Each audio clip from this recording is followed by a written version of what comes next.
les sans-papiers.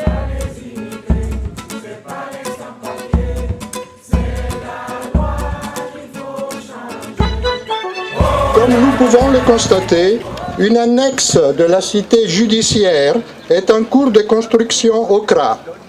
Et pourquoi faire? Vous savez qu'ici au CRA sont enfermés sur décision préfectorale les étrangers en situation irrégulière en vue de leur expulsion.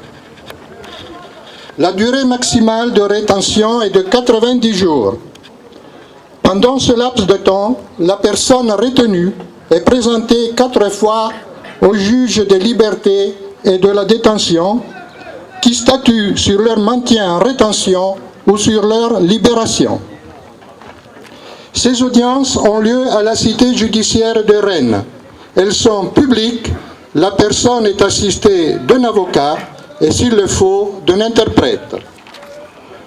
Or, dans quelques semaines, les audiences se tiendront par visioconférence à partir d'ici.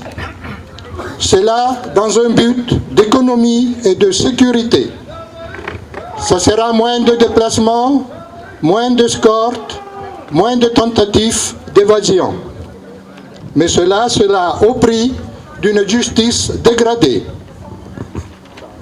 On nous dira que tout cela est légal, car prévu dans la loi Asile et Immigration de 2018.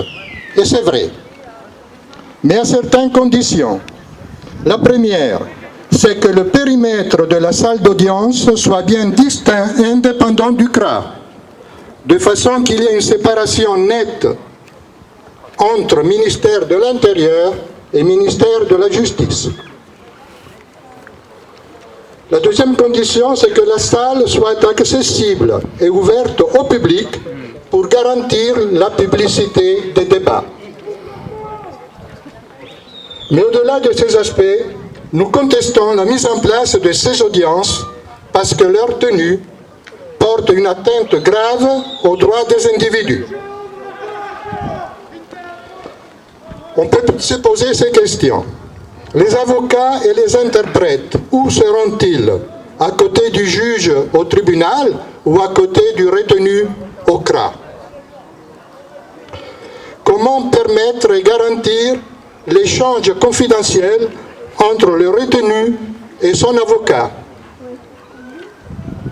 Pouvons-nous accepter que des problèmes techniques viendraient parasiter ou empêcher une prise de décision capitale pour la vie de la personne étrangère?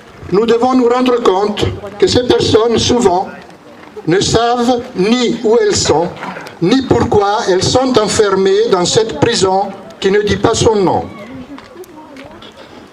Auront-elles conscience de ce qui se joue en passant de la cour de basket à la cour à côté, celle du tribunal? C'est sûr que par écran interposé, le regard du juge ne croisera jamais celui du jugé. Ainsi, les personnes étrangères enfermées au CRA seront encore plus invisibilisées.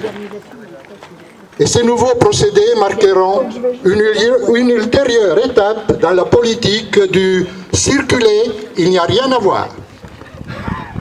Pour eux, nous demandons le respect des droits de la défense, un jugement équitable et impartial au même titre que pour tous les Français. Donc, nous réaffirmons non aux audiences en vidéoconférence et toujours oui à la fermeture des CRA.